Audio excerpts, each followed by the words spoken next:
सानाम को जोहर गे आपे कुल आर मिट्टन वीडियो गते हेजना गाते को ना दो हुकना अडी इम्पोर्टेंट वीडियो कना।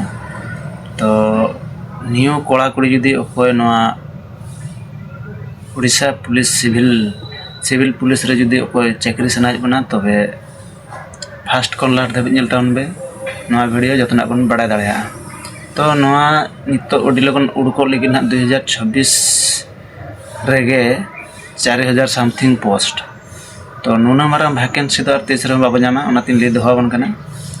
तो जुदी नोआरे कोई डिफेंस जुदी कोई कोड़ा कुड़ी चाकरी सनाज बना ना उड़ीसा पुलिस रे ताहले अबो एजुकेशन क्वालिफिकेशन हुयुक कना +2 पास बयस हुयुक कना 18 खन 28 वर्ष। इना परे अबो डॉक्यूमेंट को हुयुक कना अबो कास्ट सर्टिफिकेट रेसिडेंट सर्टिफिकेट ओना साथे अब एम्प्लॉयमेंट रजिस्ट्रेशन बन कराव का मा ओना साथे जुदी ओकया डीएल को मेना तबना और बांग एनसीसी सर्टिफिकेट को मेना तबना ताहले उनको लगित हो अडी मारंग सुजोग तहन कना। मेन कारण होइना अब पढ़ाओ बा रिटिन जहा हुयुआ रिटिन साथे ना दो फिजिकल। तो इवेंट दो ना निनंग बारिया गया मिटंग अब रिटिन मेना का ओना साथे अब जहां ना इवेंट तो उड़ीसा पुलिस रे मेना का तो रनिंग हुआ ओना साथे और हाई जंप की लॉन्ग जंप तो निने को के तहन कना ना। तो आपे गोठन नेहर तहन कना जेमन नित खज गे पढ़ा तावन पे टाइम को बांग माइनस करते बेस्टिक कुरुमुटु पढ़ाव लेन खान दो निहती चाकरी दो नामोआ।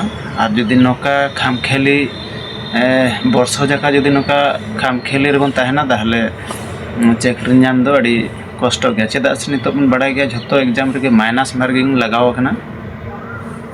तो माइनस मार्किंग मेना तो ओना गिन लिया बन कना।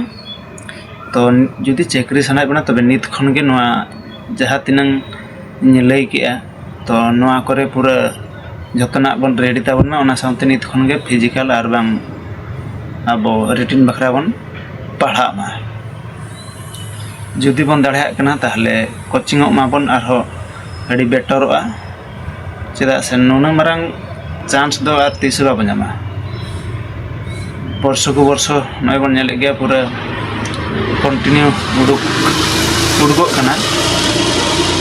तो ओना गे लिया बन कना कोई कोड़ा कुड़ी को जुदी नोआ डिफेंस रे चाकरी सनाज बना ताहले अडी लगन नित खन गे कुरुमुटु छुड़ा ताबन पे और बांग जुदी बन दाड़या कना कोचिंग ताबन पे। तो तेहना वीडियो दो नोआ गे ताहे कना मा तबे सनम को जोहर गे तेहना वीडियो दो निके गे।